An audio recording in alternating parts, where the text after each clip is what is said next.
Beep beep. I'm a bit close. Hello. Welcome to the EDI Jester's Court. My apologies. Technical troubles here at EDI Jester Central. So I put up a couple of videos and they bloody stripped the sound out of them. I don't know why. It's got to be a codec thing, I'm told. Codec? I thought that was a camera. Right. So, this particular video now, I want to bring to your attention something that I think you will find very, very useful indeed. After I've told you, become a warrior teacher, we're enrolling now. The enrollment has started. The peeps are coming. We started in January. I'm shattered. My voice is gone because I've been up all night teaching. My Canadian and American warrior teachers who are just fabulous. They're a great group, doing great work in the face of extreme adversity. So more power to their bloody elbow and more power to yours for being involved as well. So I want to bring this to you because I think it's rather tremendous. And it's been produced by a group called Our Duty, which is a group very active in this space, as everybody now says. I'm in this space. That's the language of the cult, I think, but that's just me, right? And what they've done is they produced a good visual, and I sense the midst of Arkeith on this visual. I don't know why, but I do. I can see him sitting there, organising it all out, just like I do. Something I do. So I think Keith from Our Duty has something to do with the visual, and it's called The Life Cycle of Transgender Ideation. And I think this may prove a very useful tool for you understanding as we move forward what the situation is. Now, you may already be aware, I've made plain that from my perspective, and only my perspective, because there's only me, right, we need to go right back to the beginning, pre-1980, back to 1973, 74, and end this completely by eradicating the concept of gender dysphoria. So that's now my new thing, right? It doesn't exist, gender dysphoria. It's a catch-all term. The same, like trans is like the word vegetable, right? Which vegetable do you mean, right? And gender dysphoria is exactly the same. It is a collective title, right? So that's why we've got problems here, right? So we're going to go right back, we're going to eliminate it. It doesn't exist. It's body dysmorphia. Let's get over this nonsense. And it's very rare. Most people don't have it. Most of them are bloody fetishists and predators, as Kemi so wisely said. Now, so through the life cycle of transgender ideation, so it can help to visualize what happens to a young person affected by thinking of themselves as transgender. The above schematic, which you'll see when you go and link in the Dubris, shows that for a child to start thinking of themselves as transgender, to be captured, they must be both susceptible to the idea and indoctrinated. Let's think about susceptibility first. There are a wide variety of factors which can make a child susceptible to the indoctrination that can lead them into thinking that they are a transgender, right? The following list is not exhaustive, but includes the most common factors, often called comorbidities of gender dysphoria. I think gender dysphoria itself is a comorbidity. Right? Bear with me. Here's the list. Prior trauma, bullying, anxiety, depression, homosexuality, neurodiversity, discomfort with puberty, eating disorder, autism, ADHD, sexual abuse, giftedness, non-conformity with sex stereotypes, disability, right? I'd add one, Keith. So Keith will watch this, but I'd add one, Keith. Looked after children are particularly susceptible as well, so I think that needs to go in there somewhere. Looked after children. You may have it in there later. I haven't looked yet. You know I do this stuff cold, so I haven't looked yet, but you may have it. Right. So other signs to be aware of that can make a child susceptible are spending too much time online, being in a friendship group that includes others with transgender ideation, anime, furry fandom.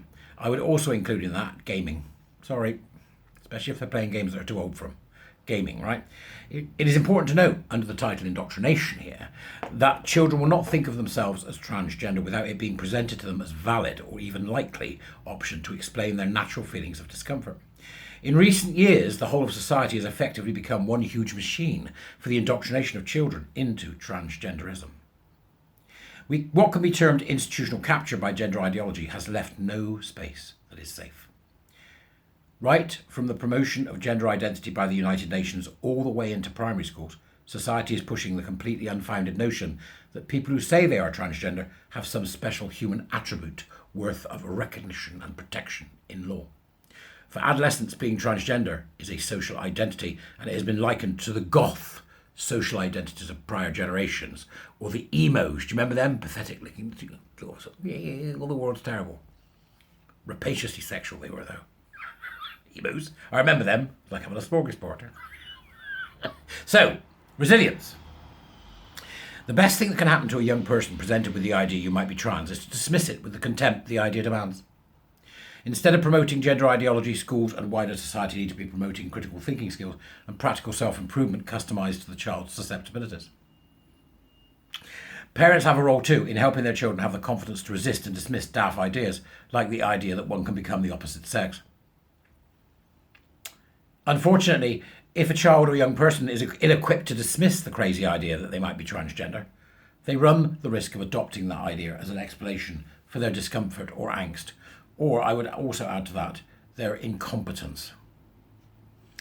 Fundamentally, thinking of oneself as transgender is a delusion. A delusion is a belief that is clearly false and that indicates an abnormality in the affected person's content of thought.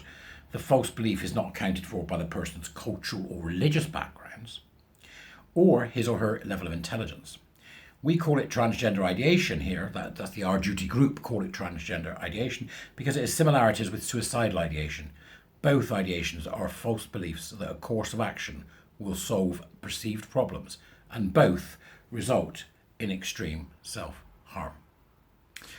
There's a lot more to this in the link, which I'm sure that you will be wishing to explore, and for each of those sections that are documented in the link, there is further reading to back up some of the statements that's been made by Our Duty group. I'm very pleased to see the emergence of this particular model. Thank you, Keith, and thank you, Our Duty, as it does provide people with quite an easy entry point into understanding what this cult is. And it is a cult. It's that simple. And the sooner we say so, the better. I do believe that we are not going to get anywhere until we go back in time and root out this noxious belief system. Somebody likened it in the Warrior Teacher program the other night to Japanese knotweed. And I think that's exactly what it is, which means that we must go back to the roots. We must go back to money, to Kinsey, to the lies of the sexologists. We must go back to understanding the influence of people like Norman Spack. We must go back to understanding how this started and how the idea of gender identity infiltrated psychology and the medical establishment. And we must go back and we must remove the concept of gender from everything.